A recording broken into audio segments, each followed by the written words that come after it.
এজন্য বিশ্বনবী বললেন, খবরদার এদিনের নামাজ মিস করো না।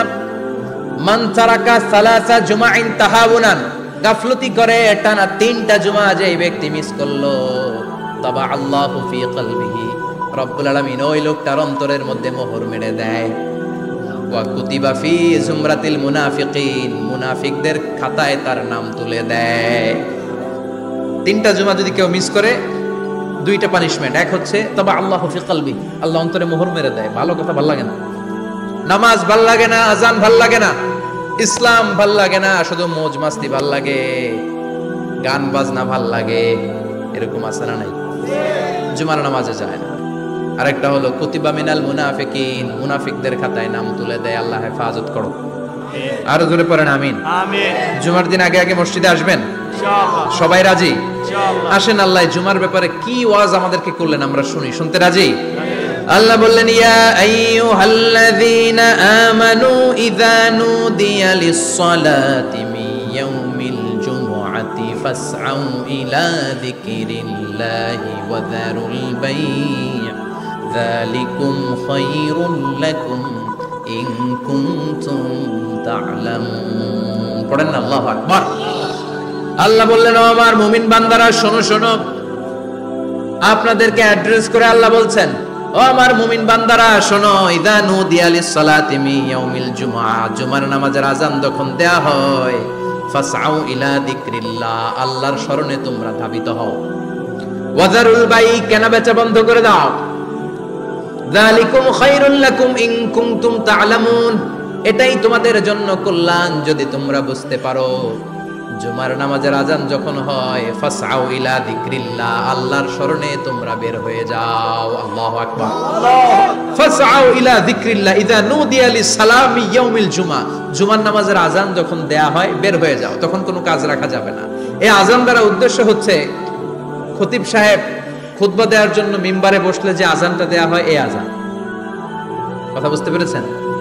কিন্তু দুর্ভাগ্যজনক হলে সত্য, আমাদের বাংলাদেশে এই আযানটা কেন যেন মুয়াজ্জিন ভাইরা ইমাম সাহেবের সামনে এসে আস্তে আস্তে দেয়, ছোট ছোট করে ইমাম সাহেবের মুখের উপরে দেয়, মাইকে দেয় না। এটা পাইছে কই? এটা যে কোত্থেকে ঢুকছে এক আল্লাহই ভালো জানে। আযান মানে অ্যানাউন্সমেন্ট। আযান মানে কি? কথা বলেন। অ্যানাউন্সমেন্ট কি জোরে হবে না আস্তে? তো সব আযান মাইকে এত সাউন্ড করে, এই আযানটা ইমাম সাহেবের মুখের সামনে এসে ছোট ছোট করে কেন দেয়? এটার কোনো দলিল আছে বলে আমার জানা নাই। এই আযানটা মাইকে হতে হবে। আমি পৃথিবীর যত দেশ ঘুরেছি, অনেক বড় বড় মসজিদে আমি জুমার সালাত করেছি, সব জায়গায় মক্কাতুল মুকাররমা সহ মসজিদে নববী সহ সব জায়গায় খতিব সাহেব জুমার মিম্বারে বসার পরে যে আযানটা দেয়া হয়, এটাও অন্যান্য আযানের মতো মাইকে দেয়া হয়। আল্লাহ বললেন, ইযা নুদিয়া লিস-সালামি ইয়াউমিল জুমআ, জুমার দিনের আযান যখন দেয়া হয়, এই আযান দ্বারা উদ্দেশ্য হচ্ছে খতিব বসলে যে আযান 12:30 12:15 দিকে যে আযান, এই আযান উদ্দেশ্য নয়। বিশ্বনবীর সময়ে এই 12:30 12:15 দিকে যে আযান ছিল, এটা ছিল না। বিশ্বনবীর সময় ছিল না, আবু বকরের সময় ছিল না, সাইয়েদনা ওমর ফারুকের সময় ছিল না। এটা চালু হয়েছে সাইয়েদনা উসমান যুন্নুরাইনের সময়। তখন মদিনাতে মানুষের সংখ্যা অনেক বেড়ে গিয়েছে, লোকজন আর জায়গা হয় না, মুসল্লিতে ঠাসাঠাসি। উনি ঘোষণা দিলেন, সুক জাওরা, জাওরা নামক বিশাল একটা বাজার আছে, ঘোষণা দিলেন এখন থেকে ওই জায়গায় জুমার নামাজ হবে। মানুষ যেন আগ থেকে প্রস্তুতি নিয়ে আসতে পারে, এজন্য জাওরা নামক বাজারে উনি আর একটা আযান দেওয়ার প্রচলন করলেন। সুবহানাল্লাহ। সেখান থেকে আজ অবধি আমরা এই অতিরিক্ত আযানটা দিয়ে থাকি। এটা নবীর সুন্নাত না, এটা সাহাবীর সুন্নাত। বিশ্বনবীর সুন্নাহ মেনে নেওয়া যেমনি আবশ্যক, 4 খলিফার থেকে পাওয়া সুন্নাতগুলো মেনে নেওয়া আবশ্যক। বিশ্বনবী বললেন, আলাইকুম বিসুন্নতি ওয়া সুন্নাতিল খুলাফায়ে রাশিদিন আল মাহদিন, আমার সুন্নাত ধরবা, হেদায়েত প্রাপ্ত 4 খলিফার সুন্নাত ধরবা। কেমনে ধরবা? ইক্ষু চিনেন? ইক্ষু না গ্যান্ডারি নাকি আখ না কুশাই? হ্যাঁ, আখ। কাঁচা আখ খায় কি করে? এই সামনের দাঁত দিয়ে ভাঙে না? সামনের দাঁত দিয়ে বলে ভাঙে, চাপার দাঁত দিয়ে, এই জায়গার দাঁত দিয়ে শক্ত করে ধরতে হয়। বিশ্বনবী বললেন, আব্দু আলাইহা বিন নওয়াজিজ, আমার সুন্নাত আর সাহাবীদের সুন্নাতকে চাপার দাঁত দিয়ে আঁকড়ে ধরো, যাতে ছুটে না যায়। চিল্লায় পড়েন আল্লাহু আকবার। এটা সাইয়েদনা উসমানের সুন্নাত। বিশ্বনবী বললেন, ইযা নুদিয়া লিস-সালাহ মিন ইয়াউমিল জুমআতি ফাসআউ ইলা যিকরিল্লাহ, জুমার দিনের আযান যখন দেয়া হয়, ফাসআউ ইলা যিকরিল্লাহ, আল্লাহর স্মরণের দিকে ধাবিত হও। দেরি করো না। দেরি করা যাবে? আজান হইলে কোনো কাজ রাখবেন? কোনো ব্যস্ততা থাকবে? কাজ একটাই, জুমার নামাজ। চিল্লায় বলেন কাজ একটাই, সেটা কি? জুমার নামাজ। আল্লাহ বললেন ফাসআউ, ফাসআউ এর শাব্দিক অর্থ হচ্ছে দৌড়াও। আসলে কি? তো এই দৌড়াও দিয়ে আসলে দৌড়াও বোঝানো হয়নি, এটা দ্বারা বোঝানো হয়েছে আল মুবাদারা ওয়াল ইহতিমাম, ইম্পর্টেন্স দেয়া, এমফাসাইজ করা, গুরুত্বের সাথে আগে আগে প্রস্তুতি নাও। ফাসআউ দ্বারা দৌড়ানো বোঝানো হয়নি। প্রমাণ কি? কারণ বিশ্বনবী দৌড়ে দৌড়ে নামাজে যেতে নিষেধ করেছেন। বিশ্বনবী বলেছেন ইদা উকিমাতিস সালাহ, মনোযোগ দিয়ে শুনেন, ইদা উকিমাতিস সালাতু ফালা তাতুহা তাসআউন ওয়া আতুহা তামশুন আলাইকুম বিসাকিনাহ ফামা আদরাকতুম ফাসাল্লু ওয়া মা ফাতাকুম ফাতিমু। যখন নামাজ শুরু হয়ে যায় দৌড়ে দৌড়ে যাবে না। তামশুন, হেঁটে হেঁটে যাও। আলাইকুম বিসাকিনা, ধীরে ধীরে যাও। ফামা আদরাকতুম ফাসাল্লু, ইমাম সাহেবের সাথে যে যত রাকাত পাবা পড়বা। ওয়া মা ফাতাকুম ফাতিমু, যেটা ছুটে যায় নিজে নিজে পড়ো, কবুল করে নেবে কে? আল্লাহ। কিন্তু দৌড়ে যায় নামাজ ধরা যাবে? খবরদার, ধীরস্থির ভাবে যাবেন। হাঁটার মধ্যে একটা গুরুত্ব দিয়ে তাড়াতাড়ি ধরতে চাবেন, কিন্তু দৌড়ে যাওয়া যাবে? নিষেধ করেছে। অনেক মুসল্লিরা এটা করে। ধরেন মাগরিবের নামাজ, ওযুখানাতে মুসল্লিরা ওযু করতেছে, ইমাম সাহেব নামাজ শুরু করেছেন আল কারিআতু মাল কারিআ ওয়া মা আদরাকা মাল কারিআ, মুখস্থ আছে না সবার? মুসল্লি মনে করতেছে ওযু হইছে আমার অর্ধেক, এখন যদি তাড়াতাড়ি ওযু না করে দৌড় না দেই রাকাত পাওয়া যাবে? রাকাত পাওয়ার জন্য দিছে দৌড়। মসজিদে হচ্ছে টাইলসের মসজিদ, পিছলায় পয়রা মুসল্লি একদিকে, লুঙ্গি আরেকদিকে। আছে না নাই? আমার কাছে খবর আছে এরকম পা ভাঙছে অনেকের। রাকাত ধরার জন্য মুসল্লি তাড়াহুড়ো করে দিছে দৌড়, মুসল্লি একদিকে লুঙ্গি, ঠ্যাং ভাঙা শেষ, এখন ল্যাংড়া। বিশ্বনবীর কথা মানে নাই, ওটারে ল্যাংড়া বানাইছে কে? আল্লাহ। এজন্য বিশ্বনবী বললেন খবরদার দৌড়ে যাবে না। একামত হয়ে গেলে ধীরস্থির ভাবে যাও, কেননা দৌড়ে দৌড়ে আপনি কার দরবারে যাবেন? উনি তো সব রাজার বড় রাজা, মহারাজা। মহারাজার দরবারে তাড়াহুড়ো করা যায় নাকি? ফিট হয়ে কাপড় চোপড় পরে আতর টাতর মেখে ধীরস্থির ভাবে যাবেন। দৌড়ে গেলে আপনার হার্টবিট বেড়ে যাবে, আপনার ব্রেথ ইন ব্রেথ আউট, শ্বাস প্রশ্বাস বেড়ে যাবে। তো হাঁপানির চোটে তো আপনি হাঁপাতে থাকবেন। আপনি তাহিয়া পড়বেন কখন, তাসবিহ পড়বেন কখন, আল্লাহর প্রশংসা করবেন কখন? চিল্লা এখন ঠিক কিনা? এজন্য আল্লাহ বললেন ফাসআউ ইলা যিকরিল্লাহ, জুমার নামাজের আযান যখন হয়ে যায় তোমরা আল্লাহর জিকিরের দিকে ধাবিত হও। যিকরিল্লাহ, আল্লাহর স্মরণ। জিকির মানে কি? কিন্তু এই জিকির দ্বারা এই আয়াতের উদ্দেশ্য হচ্ছে আল খুতবাতাইন, জুমার দুই খুতবা। জুমার জিকিরের অনেক অর্থ আছে। জিকির মানে সালাত, জিকির মানে কোরআন, জিকির মানে ওয়াজ, জিকির মানে সম্মান। আবার জিকির মানে জুমার দুই খুতবা। আবার জিকির মানে সুবহানাল্লাহ, আলহামদুলিল্লাহ, লা ইলাহা ইল্লাল্লাহ, সুবহানাল্লাহ, আলহামদুলিল্লাহ, লা ইলাহা ইল্লাল্লাহ, লা ইলাহা ইল্লাল্লাহ, মুহাম্মাদুর রাসূলুল্লাহ সাল্লাল্লাহু। এটাও জিকির। সুবহানাল্লাহ, আলহামদুলিল্লাহ, আল্লাহু আকবার। এই তিন জিকিরের চেয়ে শ্রেষ্ঠ কোনো জিকির আছে? কথা কন। বিশ্বনবী প্রত্যেক ফরজ নামাজের পরে সুবহানাল্লাহ 33 বার, আলহামদুলিল্লাহ 33 বার, আল্লাহু আকবার 34 বার পড়তেন। রাজি আছেন? সবাই পড়তে রাজি আছেন? ইনশাআল্লাহ। লাফালাফি করবেন না তো? ঘাড় বাঁকা করবেন না তো? হুই হুই করে চিল্লাফাল্লা করা যাবে? জিকিরের মধ্যে সৌন্দর্য আছে না নাই? আল্লাহ নিজেও সুন্দর। আল্লাহর কাছে যেটা আমরা পেশ করব সবটাই সুন্দরভাবে পেশ করতে হয়। চিল্লা এখন ঠিক কিনা? তার মানে জিকিরের অনেক অর্থ। জিকিরের এক অর্থ হলো কোরআন। জিকিরের এক অর্থ কি? কোরআন। আপনি যখন কোরআন পড়েন তখন জিকির করেন কার? আল্লাহ। কথা বলেন। আবার আপনি যখন নামাজ পড়েন জিকির করেন কার? আল্লাহ। আবার আপনি যখন লা ইলাহা ইল্লাল্লাহ এটা পড়েন জিকির করেন কার? আল্লাহ। ঝিনুকের ভেতর লুকিয়ে থাকে যেমন মতি, ঝিনুকের ভেতর লুকিয়ে থাকে যেমন মতি, কালমা শাহাদাতে আছে আল্লাহর জ্যোতি, কালমা শাহাদাতে আছে আল্লাহর জ্যোতি। পড়েন সুবহানাল্লাহ। সুবহানাল্লাহ। লা ইলাহা ইল্লাল্লাহ সবচেয়ে শ্রেষ্ঠ জিকির। সাইয়েদনা মূসা আলাইহিস সালাম আল্লাহরে বললেন, আল্লাহ আল্লিমনি যিকরান, আপনি আমার এমন একটা জিকির শিখাইয়া দেন, লা ইয়ালামুহা ইল্লা আনতা ওয়া আনা, যে জিকিরটার শব্দ আপনি আর আমি ছাড়া কেউ জানবে না। সুবহানাল্লাহ। দুনিয়াতে যত অদ্ভুত অদ্ভুত প্রশ্ন ওনার, বিভিন্ন বিষয়ে আল্লাহরে প্রশ্ন করতেন। আল্লাহরে বললেন, আল্লাহ আল্লিমনি কালিমাতান আল্লিমনি যিকরান লা ইয়ালামুহা ইল্লা আনতা ওয়া আনা, ও আল্লাহ এমন একটা জিকির আমারে শিখান, দিনে রাতে সব সময় এই জিকির আমি করব, আপনারে ডাকবো, কিন্তু শর্ত হলো এই জিকিরটা জানবে শুধু আপনি আর জানবো শুধু আমি, কেউ জানবে। আল্লাহ বললেন, মুসা পড়ো লা ইলাহা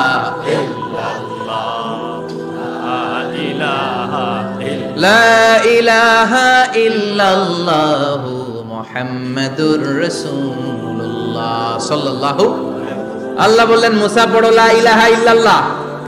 মুসা আলাইহিস সালাম কয়, মাবুদ এটা তো জাতীয় জিকির, সবাই জানে। জানেন জানে না লা ইলাহা ইল্লাল্লাহ এমন কেউ আছে? কথা কন, জানেন না আপনারা? কথা বলেন, জানেন না? মুসা আলাইহিস সালাম বললেন, আল্লাহ এটা জাতীয় জিকির কইলেন কেন? আমি তো চাইছি এক্সট্রা অর্ডিনারি, অসাধারণ একটা জিকির, সুপারক্যালিফ্রাজিলিস্টিক এক্সপিয়ালিডোসাস, এক্সেলেন্ট একটা জিকির, আনপ্যারালাল, কারো কাছে নাই, শুধু আমি জানবো আর আমি পড়বো। আল্লাহ বললেন, মুসা এই লা ইলাহাকে যদি এক পাল্লায় রেখে দাও, তামাম বিশ্ব, সাত আকাশ, সাত জমিনটারে তুলে যদি তুমি আরেক পাল্লায় রেখে দাও, লা রাজাহাত কাফাতু লা ইলাহা ইল্লাল্লাহ, মুহূর্তের মধ্যে লা ইলাহার পাল্লা ভারী হয়ে যাবে। সুবহানাল্লাহ। ও মুসা, তুমি যতই এক্সক্লুসিভ জিকির চাও, লা ইলাহার চেয়ে দামি জিকির আমার কাছে নাই। চিৎকার করে পড়তে হবে আল্লাহু আকবার। আল্লাহু আকবার। তার মানে নামাজ ও জিকির, কোরআন ও জিকির, এই যে আমরা ওয়াজ করতেছি এটাও কি? কথা কন। বিশ্ব নবীর আল্লাহ বললেন, ও নবী ফাযাক্কির ইন্নামা আনতা, ও নবী আপনি জিকির করেন মানে ওয়াজ করেন। ইন্নামা আনতা মুযাক্কির, ও নবী আপনি ওয়াজ করে শোনান। লাস্তা আলাইহিম বিমুসাইদির, আপনারে দারোগা বানিয়ে পাঠাই নাই, আপনি শুধু ওয়াজ করেন। কার কথা? চিল্লায় বলেন কার কথা? আল্লাহর। কিন্তু এইখানে জিকির দ্বারা উদ্দেশ্য হচ্ছে জুমার খুতবা। ফাসআউ ইলা যিকরিল্লাহ, আল্লাহর জিকিরের দিকে ধাবিত হও, এই জিকির দ্বারা উদ্দেশ্য হলো জুমার খুতবা। তার মানে জুমার খুতবা যে খতিব সাহেবরা দেন, এখানে মসজিদের খতিব আছেন কারা কারা? দেখি একটু হাত তোলেন তো। 1 2 3 4 5 6 7, গুণে শেষ করা যাবে না, অনেক খতিব। আল্লাহ এই খতিবদেরকে তুমি কবুল করো, আর জোরে পড়েন আমিন। এই যে যিকরুল্লাহ, ফাসআউ ইলা যিকরিল্লাহ দ্বারা আল্লাহ তাআলা জুমার খুতবাকে বুঝিয়েছেন। কি বুঝিয়েছেন? মনোযোগ আপনাদের আছে না গেছে? শেষ করে দেই, অনেক রাত হয়েছে তো। ছোট্ট একটা দোয়া পড়ি, শেষ করব? আরো কয়েক মিনিট মনোযোগ থাকবে? তাকবীর দেন, লিল্লাহে তাকবীর। আরো জোরে দেন, লিল্লাহে তাকবীর। ফাসআউ ইলা যিকরিল্লাহ, আল্লাহর জিকিরের দিকে, আল্লাহর স্মরণের দিকে ধাবিত হও। এটা দ্বারা উদ্দেশ্য হচ্ছে জুমার খুতবা। আল্লাহ বুঝাতে চাইলেন জুমার খুতবা যাতে মিস হয়ে না যায়, এজন্য জুমার খুতবারে যেন যেন মনে করবেন না এটা ওয়াজিব। জুমার নামাজ যেমনি ওয়াজিব, জুমার খুতবা দেওয়াও, কথা বলেন, জুমার খুতবা ওয়াজিব, শোনা ওয়াজিব, খুতবা দেওয়া ওয়াজিব। এই জন্য রব্বুল আলামিন জোহরের নামাজকে ফরজ করে দিয়েছেন 4 রাকাত। যেহেতু জোহরের নামাজের আগে পরে কোনো খুতবা নাই, জুমার দিন খুতবা আছে, তাই জুমার দিন 4 রাকাত থেকে কমিয়ে তিনি 2 রাকাত করে দিয়েছে। কি ব্যালেন্সড ইসলাম, কি ভারসাম্যপূর্ণ আমাদের জীবন বিধান। প্রতিদিন জোহরের সময় ফরজ কয় রাকাত, কিন্তু জুমার দিন ফরজ কয় রাকাত? 2 রাকাত কমাইলো কেন? খুতবা, সুবহানাল্লাহ কইবেন না? এজন্য জুমার খুতবাটা খতিব সাহেব যারা আছেন খুবই জরুরি। এটাকে খুব কনস্ট্রাকটিভ মুডে সমাজে তুলে ধরতে হবে, মানুষকে এডুকেট করতে হবে, ইনস্ট্রাক্ট করতে হবে। আপনাদের অনেক দায়িত্ব, you have huge responsibilities in your shoulder. আপনাদের অনেক দায়িত্ব। খতিব যারা, এটা ছোটখাটো কোনো রেসপন্সিবিলিটি নয়, এটা অনেক বড় দায়িত্ব। এজন্য জুমার দিন মানুষকে আপনার শিক্ষিত করতে হবে। এই জুমার খুতবা, জুমার আলোচনার সাথে পৃথিবীর কোনো আলোচনার কোনো মিল নাই, কারণ জুমার আলোচনা সব সময় অন টাইম, একটা নির্ধারিত সময় হয়। পৃথিবীর অন্য কোনো আলোচনা নির্ধারিত সময় হয় নাকি? কথা কন। আমরা বক্তারা নির্ধারিত সময় মাইক পাই? কথা কন। কোনোদিন 8টায়, কোনোদিন 9টায়, আজকে পড়ছি কয়টায়? কিন্তু জুমার খুতবার এটা চেঞ্জ হয়, কি বরকতের একটা জলসা। ওই দিন সবাই আসতে হয় মসজিদে। ফুল টাইম নামাজি এরা আসে, পার্ট টাইম নামাজি এরা আসে, বেনামাজি এরাও আসে, আস্তিক এরা আসে, নাস্তিক এরাও আসে, আওয়ামী লীগ আসে, বিএনপি আসে, জাতীয় পার্টি আসে, জামাত ইসলাম আসে, হেফাজতে ইসলাম আসে, তাবলীগের ভাইয়েরা আসে, পীরের মুরিদেরা আসে, সবাই আসে। তাহলে এটা জরুরি দিন না? তাফসির মাহফিলের সাথে জুমার একটা মৌলিক পার্থক্য হচ্ছে, তাফসির মাহফিল আমাদের ধরে রাখতে হয়। কি করতে হয়? ধরে না রাখলে শ্রোতা উঠে যায়। কিন্তু জুমার খুতবা কি ধরে রাখা লাগে? কথা কন, ওঠার সুযোগ আছে, কারণ সামনে কি জুমার নামাজ। সুবহানাল্লাহ কইবেন না? এটা অনেক জরুরি। এজন্য জুমার খুতবা যারা দেন এরা বিশ্বনবীর দায়িত্ব পালন করেন। আল্লাহু আকবার। বিশ্বনবীর মাদানী ইনিংস কয় বছরের? 10 বছর। বিশ্বনবীর মাদানী ইনিংস শুরু হয়েছে মসজিদে নববী তৈরি করার মধ্য দিয়ে। বিশ্বনবী মসজিদে নববী তৈরি করার পর মসজিদে নববীর খতিব হিসেবে দায়িত্ব নিলেন। সুবহানাল্লাহ। বিশ্বনবী একটা, দুইটা, পাঁচটা, 10টা না, মসজিদে নববীতে 10 বছরের ইনিংসে 500টারও বেশি জুমার খুতবা দিয়েছে। সুবহানাল্লাহ। বাড়িতে যায় বলেন কত খুতবা? 500রও বেশি খুতবা দিয়েছে। মদিনার সমাজটা এমনি জান্নাতি সমাজ হয় না। মদিনার সোসাইটিটাকে জান্নাতি সমাজ বানানোর জন্য বিশ্বনবীকে 500টা বক্তব্য দিতে হয়েছে। চিল্লায় পড়েন আল্লাহু আকবার। প্রতি সপ্তাহে যে আয়াতগুলো নাজিল হতো বিশ্বনবী এগুলো নিয়ে কথা বলতেন। এই সপ্তাহে যে সমস্ত আয়াতগুলো নাজিল হলো ওই আয়াতগুলো নিয়ে বিশ্বনবী জুমার দিন খুতবার মধ্যে কথা বলতেন। এই সপ্তাহের মধ্যে রাষ্ট্রীয় যত ক্রাইসিস আছে এই সমস্যাগুলো নিয়ে বলতেন। এই সপ্তাহে সমাজের মধ্যে বড় বড় যত ঘটনাগুলো ঘটে গেল এগুলো নিয়ে বিশ্বনবী জুমার দিন কথা বলতেন। সুবহানাল্লাহ। যেন খতিব যারা আছেন জুমার আলোচনাটা অনেক কনস্ট্রাকটিভ, ফ্রুটফুল হতে হবে, কোরআনের আলোকে হতে হবে। বিশ্বনবী জুমার খুতবা দিচ্ছেন, হঠাৎ বিশ্বনবী দেখলেন হাসান আর হুসাইন লাল 2টা জামা পরে জুমার মসজিদের মধ্যে ঢুকে একবার কাতারের এইদিকে দৌড় মারে, আরেকবার ওইদিকে দৌড় মারে। ছোট বাচ্চাদের এরকম দৌড়াদৌড়ি আছে না নাই? রাজা মেয়ারও আছে। ছোট বাচ্চাদেরকে মসজিদে ঢুকতে দেন তো না বের করে দেন? বের করে দেয়। সর্বনাশ। বাচ্চাদেরকে মসজিদ থেকে বের করবেন না, কখনোই বের করবেন না। তুরস্কের বিভিন্ন মসজিদে বড় বড় ফেস্টুন দিয়ে লেখা থাকে তারাবির নামাজে, জামাতের নামাজে মুরব্বীরা যখন সামনে নামাজ পড়বে পিছন থেকে যদি ছোট বাচ্চাদের চিল্লা চিল্লি আর কিচির মিচির শব্দ শুনতে না পাওয়া যায় তাহলে ভবিষ্যৎ প্রজন্ম নিয়ে আপনারা চিন্তিত থাকুন। পিছনে যদি বাচ্চাদের হই হুল্লোড় না থাকে, চিল্লা ফাল্লা না থাকে, তার মানে নেক্সট জেনারেশন এগুলো মুসল্লি হবে না, এগুলো হবে ডাকাত। এজন্য এরা বিভিন্ন প্রজেক্ট চালু করেছে। 40 দিন টানা ফজরের নামাজ যে ছোট বাচ্চারা মসজিদে এসে পড়বে ওই প্রজেক্টের আওতা থেকে একটা করে সাইকেল দিয়ে দেওয়া হচ্ছে। সুবহানাল্লাহ কইবেন না? কুয়েতে আরেকটা প্রজেক্ট করছে, ফজরের নামাজে মুসল্লি নাই। কুয়েতের এই প্রজেক্ট হচ্ছে marriage project, second marriage project, দ্বিতীয় বিবাহ প্রকল্প। কি কাজ এই প্রকল্পের? তারা ঘোষণা দিল মসজিদে ফজরের সালাতে মুসল্লি পাওয়া যায় না, তো যারা যারা ফজরের নামাজে মসজিদে আসবে না, টাইমলি আসবে না, তাদেরকে মসজিদের টাকা দিয়ে মসজিদের অর্থায়নে দ্বিতীয় বিবাহের ব্যবস্থা করে দেওয়া হবে। এই ঘোষণা দেওয়ার পর থেকে ওই এলাকার কোন মহিলার তাহাজ্জুদ মিস হয় না। ফজর তো অনেক দূরে, তাহাজ্জুদের সময় থেকে হাজবেন্ডে ডাকা শুরু করে মসজিদে যাও, তাড়াতাড়ি তাড়াতাড়ি কোথায় যাও, কারণ মসজিদে না গেলে দ্বিতীয় বিয়ে আছে না নাই? সুবহানাল্লাহ কইবেন না? What a project, what a project, কত চমৎকার প্রজেক্ট। এই প্রজেক্ট গুলো নেওয়ার দরকার আছে না নাই? এজন্য ছোট বাচ্চাদেরকে মসজিদ থেকে তাড়িয়ে দেওয়া যাবে? এদেরকেও নিয়ে যান, এরা হাসতে খেলতে চলতে ফিরতে। আমি বাইরের যত জায়গায় তারাবি পড়েছি, অনেক দেশে তারাবি পড়েছি রমাদানে, ছোট বাচ্চারা পিছনে অনেক কিচির মিচির করে।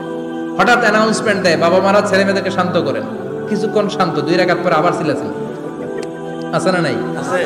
ওরা যদি না চিল্লায়, ওরা যদি লাফালাফি না করে, লাফালাফি কি 80 বছরের মুরব্বী করবে?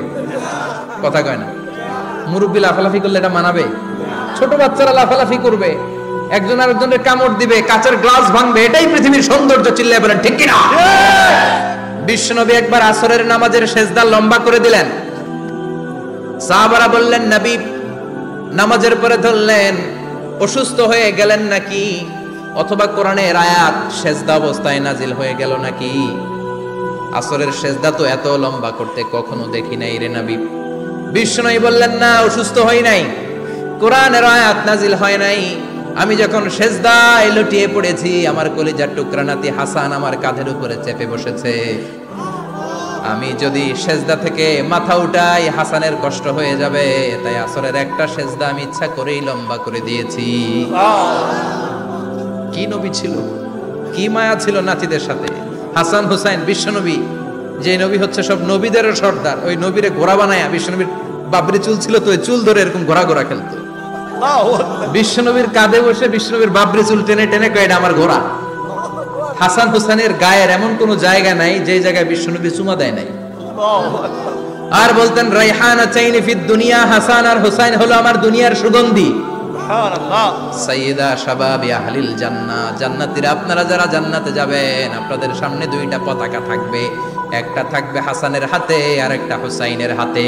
সুবহানাল্লাহ। বিশ্বনবী মসজিদে নববীতে জুমার খুতবা দিচ্ছেন, হঠাৎ হাসান আর হুসাইন লাল দুইটা জামা পরে কাতারের মধ্যে দৌড়াদৌড়ি শুরু করলেন। বিশ্বনবী খুতবা থামিয়ে দিলেন, মিম্বার থেকে নেমে হাসান হুসাইনকে দুই হাতে টানতে টানতে মিম্বারের উপরে নিয়ে আসলেন, যাতে মুসল্লিদের ডিস্টার্ব না হয়ে যায়। হাসানকে ডান হাতে ধরে হুসাইনকে বাঁ হাতে ধরে বাকি খুতবাটা বিশ্বনবী তখন শেষ করলেন। 500টা খুতবা দিয়েছেন। কয়টা? চিল্লায় বলেন কয়টা? আবার বিশ্বনবী জুমার খুতবা দিতে দাঁড়ালেন। এক সাহাবী এসে বসে বলল, বিশ্বনবী বললেন কুম, দাঁড়াও। 2 রাকাত পড়ছো? সাহাবী কয় না, পড়ি নাই। বিশ্বনবী বললেন ইরকা রাকাতাইন, 2 রাকাত পড়ো। সাহাবী 2 রাকাত পড়া শুরু করলেন, বিশ্বনবী আবার খুতবা দেওয়া শুরু করলেন। খুতবার নিরবিচ্ছিন্নতাকে ভঙ্গ করে বিশ্বনবী তাকে দাঁড়াতে বললেন, 2 রাকাত নামাজ পড়তে বললেন। তার মানে খতিব সাহেব মন গড়া শুধু খুতবা দিয়ে যায় না, ডানে বায়ে কোথায় কি হচ্ছে সবকিছু নজরে রেখে, কন্ট্রোলে রেখে, সামাজিক সব সমস্যার কথাগুলো তুলে ধরে অসামাজিক কার্যকলাপের বিরুদ্ধে হুঙ্কার দিয়ে জুমার প্ল্যাটফর্মটাকে শক্তিশালী করাই হচ্ছে একজনের খতিবের দায়িত্ব। চিল্লায় কোন ঠিক কিনা? এই কাজই করেছেন বিশ্বনবী 500টা খুতবায়। আবার বিশ্বনবী দাঁড়িয়ে খুতবা দিচ্ছেন, এক সাহাবী এসে বলেন, নবী মদিনার মধ্যে পানি নাই, অনাবৃষ্টি, দুর্ভিক্ষ, আপনি একটু দোয়া করেন যাতে বৃষ্টি হয়। কিসের দোয়া? বিশ্বনবী জুমার খুতবা থামিয়ে দিলেন, খুতবা দিচ্ছিলেন, খুতবা থামিয়ে দোয়া করলেন, আল্লাহুম্মা আসকিনা, আল্লাহুম্মা আসকিনা ইয়া গাউস আগিসনা, আল্লাহুম্মা আসকিনা গাইসান মুগীসান মারিআন মুরিআন নাফিআন গায়রা দা আজিলান গায়রা আজিল। আল্লাহ আপনি আমাদের সাহায্য করেন, আপনি রহমত করেন, বরকত দেন, আপনি মদিনার বুকে বৃষ্টি দেন, তাড়াতাড়ি দেন, দেরি করেন না। সুবহানাল্লাহ। বিশ্বনবী দোয়া করতে দেরি, মুহূর্তের মধ্যে ঝুমঝুম করে বৃষ্টি নাজিল হয়ে মদিনাটা প্লাবিত হয়ে গেল। আকাশে মেঘ দেয় কে? বৃষ্টি দেয় কে? আল্লাহ মেঘ দে, পানি দে, ছায়া দে রে তুই, আল্লাহ মেঘ দে। পড়েন পড়েন, আল্লাহ মেঘ দে, পানি দে, ছায়া দে রে তুই, আল্লাহ মেঘ দে। সবকিছু দেয়ার মালিক কে? আল্লাহ। বৃষ্টি দেয় কে? আল্লাহ। মেঘ দেয় কে? আল্লাহ। বিশ্বনবীর দোয়ার বরকতে বৃষ্টি নামলো। শুক্রবার বৃষ্টি, শনিবার বৃষ্টি, রবি সোম মঙ্গল বুধ বৃহস্পতি শুক্র, এর পরের শুক্রবার পর্যন্ত টানা বৃষ্টি হলো। কারণ দোয়ার বৃষ্টির দোয়া করছে, বৃষ্টি বন্ধ আর দোয়া তো করে নাই, চলতেছে। আল্লাহ কাছে নবী চাইছেন, দিতেছি, না করলে থামাল। সুবহানাল্লাহ কইবেন না? বৃষ্টি হইতে হইতে মদিনায় বন্যা, মরুভূমির দেশ, কি পরিমাণে হেভি রেইনফল হলে মরুতে বন্যা হয়। সুবহানাল্লাহ পড়বেন না? আবার বিশ্বনবী পরের জুমাবারে খুতবা দিচ্ছেন, ওই সাহাবী এসে হাজির, এসে বলে, ও নবী আর বৃষ্টির দরকার নাই। যে বৃষ্টির দোয়া করতে বলেছিল সে এসে বলি আর কিসের দরকার নাই? চিল্লায় বলেন কিসের দরকার নাই? ও নবী আর বৃষ্টির দরকার নাই, এবার বৃষ্টি বন্ধের দোয়া করেন। বিশ্বনবী আবার হাত তুলে বললেন, আল্লাহুম্মা হাওয়ালাইনা ওয়ালা আলাইনা, মানে আল্লাহ আপনি বৃষ্টি দেন, তবে এই এলাকায় না, ডানে বায়ে সামনে পেছনে চারদিকে দেন। সাহাবীরা মসজিদ থেকে বের হয়ে দেখে মদিনার চারদিকে এরকম গোল একটা চাকতি, এই চাকতি দিয়ে নীল আকাশ দেখা যায়, আর ডানে বায়ে সামনে পেছনে প্রচন্ড ঝড় ঝন্ডার বৃষ্টি। মদিনার আকাশে এক ফোঁটাও বৃষ্টি নেই। চিল্লায় কোন সুবহানাল্লাহ। এগুলো হচ্ছে বিশ্বনবীর খুতবার বরকত। 500টা খুতবা দিয়েছেন, এজন্য খতিব সাহেবরা ভালো করে খুতবা দেওয়া দরকার আছে না নাই? আল্লাহ বললেন ইযা নুদিয়া লিস-সালাতি মিন ইয়াউমিল জুমআতি ফাসআউ ইলা যিকরিল্লাহি ওয়া যারুল বাই। জুমার আযান যখন হয়ে যায় জুমার নামাজ পড়তে যাও, বেচা কেনা বন্ধ করে দাও। কার কথা? আল্লাহর। Close the shop, shut down the shop, close the market. Market বন্ধ, দোকানের শাটার নামাও, ক্যাশ বক্সে তালা ঝুলাও, ব্যবসা প্রতিষ্ঠান মার্কেট সবগুলো বন্ধ করে একজনের জিকিরের দিকে ছুটবা। তিনি কি? আল্লাহ। অল্প 1-1.5 ঘন্টার জন্য যদি ব্যবসা বন্ধ রাখেন, পরে যখন আবার দোকান খুলবেন জুমার বরকতে ব্যবসা বাড়িয়ে দিতে পারে কে? এরপর আল্লাহ বললেন ফাইযা কুদিয়াতিস সালাতু ফান্তাশিরু ফিল আরদি ওয়াবতাগু মিন ফাদলিল্লাহ ওয়াযকুরুল্লাহা কাসীরান লাআল্লাকুম তুফলিহুন।